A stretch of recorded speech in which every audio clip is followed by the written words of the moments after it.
Hi everyone, I'm back. This video is just going to be on Compass Learning or Odyssey.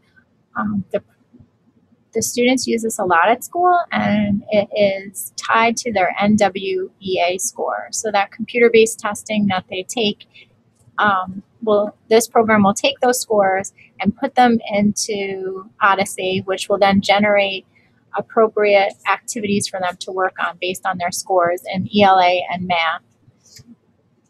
So if you think your child NWA score is appropriate, then all of these activities will be appropriate for them as well. So they take that test twice a year, in the fall and the spring, and then each time Odyssey will update their scores to reflect their activities. Okay, so once you get into Odyssey, I think I already logged in. It should look like this. Every student has a username and password. It should be their same username and password that they use for everything in school, like to get on the computers and to get on this application. So just ask them if you're not sure what it is. I'm sure they might know it. So when you get in, you're going to notice this is the dashboard. And on the dashboard, you're going to see language art extensions, language arts, math, science, social studies. And depending what grade you're on, you might see something called brain buzzers. If you're in first grade, you might not see social studies. I don't think that starts until second grade. So you might not have all of these choices, but the two that are linked to NWA are language arts with the notebook and the pencil and the circle, right? Anything with the circle around it is NWA linked. They have activities for them. And the math. So you see that circle around math as well. That means these are the two areas that are linked to the test scores with activities associated. So if I click on language arts, you're going to notice a bunch of folders. So right away, I'm going to notice that this one says vocabulary acquisition, and the last one says vocabulary as well. But these numbers here, oops, let me just go back. These numbers tell you what score you got on the NWEA in that section. So even if I click on the I for more information, I can see that it was 191 to 200 was the range in which I scored. And then it tells me the date, 10/2014. So that means that this folder was created in October. So this other folder, 201 to 210, when I click on that I again, it's telling me that that's from May 2015. So this folder is actually the more appropriate vocabulary folder for the student to work in. So you'd want them to work on the higher number. Those would be the harder activities. And then if you're working and you notice it might be too hard for them, we still keep the lower folder from the fall available. All of this gets changed in August sometime. We have to promote the children to the next grade. Oh, actually, you might have this until the fall, until the next time they take a test, and then all of the folders will be wiped out and only next year's folders will be in. So now I also see that I have two informational text folders. So you can press the I to get more information. You can see this folder was from October, oops, and then this folder was from May. The score did go down for this folder. It's not uncommon. So as a parent, you might know that maybe they just didn't have a great day testing. Just work in the folder that has the harder activities. And then again, if you find that's too hard, then click on the lower scored folder and you can work on those activities. So there's only one literature folder, and that was from October. So this student probably scored within that same band, and so that folder wasn't duplicated. Only if they get a different score, then they'll have a new folder. So since they scored in the same range for literature, they're still working in the same folder. So I'm going to click, let's just say we'll click on literature. Then you get to click on it again. The asterisk is supposed to tell you where to begin. Best practice is to go from left to right, top to bottom. So you should start here, move over to the right, keep going, then to the next line. Every activity builds on the previous activity, so it would make the most sense to go in order. If you're skipping around, you might miss some of the instruction from a previous folder and not do so well on the activity. That's a personal preference. We have it set up that the students can click in case we needed them to do a specific resource at a specific time. But best practice would be to start from the beginning, follow this asterisk to the next activity.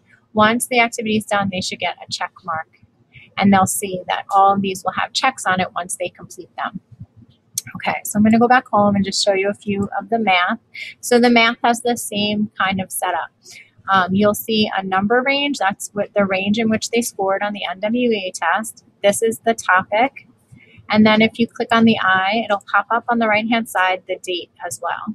So they scored 181 to 190 for numbers and operations in October.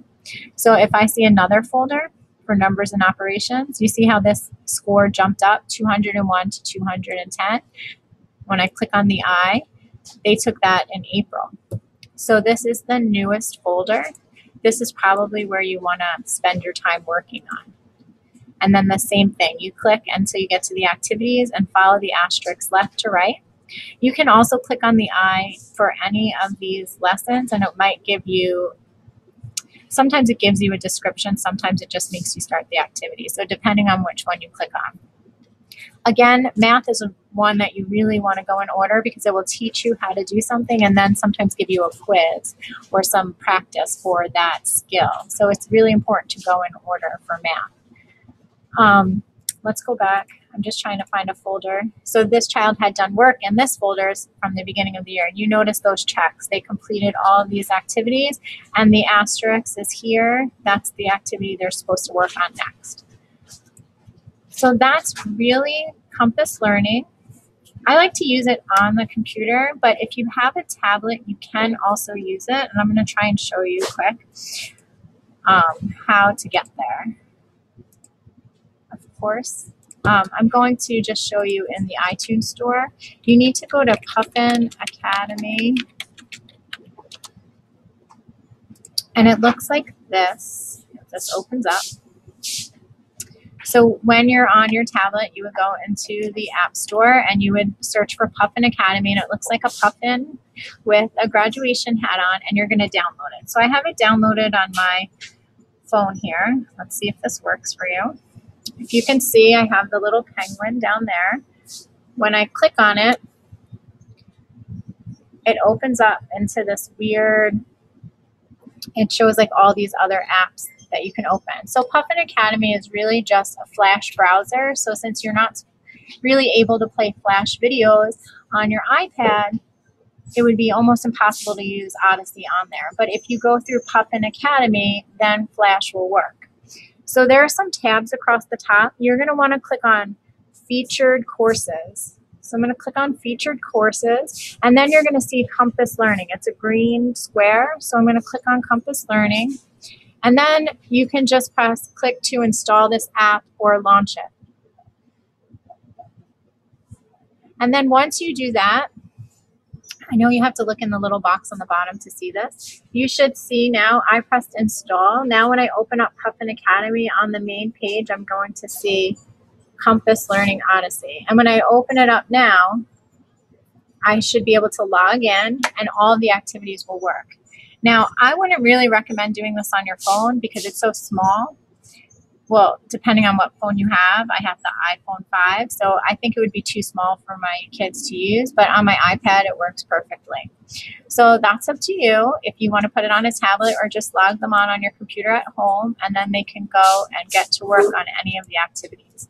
Now, as a parent, you might want to see what they're working on, so you can log them in. You have a parent, I log in as well, but if you want to do it while they're on the computer, just go back to this dashboard and click on the portfolio. And you can look at today's work, click on the week or the month. This child hasn't been working on it because they don't go to school here, but you would see any work listed right there. So that's a quick checkpoint for you. If you had your student looking on here, you can do all of it. So I clicked on assignments too. You can see any assignment, when they worked on it, what time, and if there was a score, you would see the score attached to it. So you can check on what they are working on. All right, thank you. Have a good day.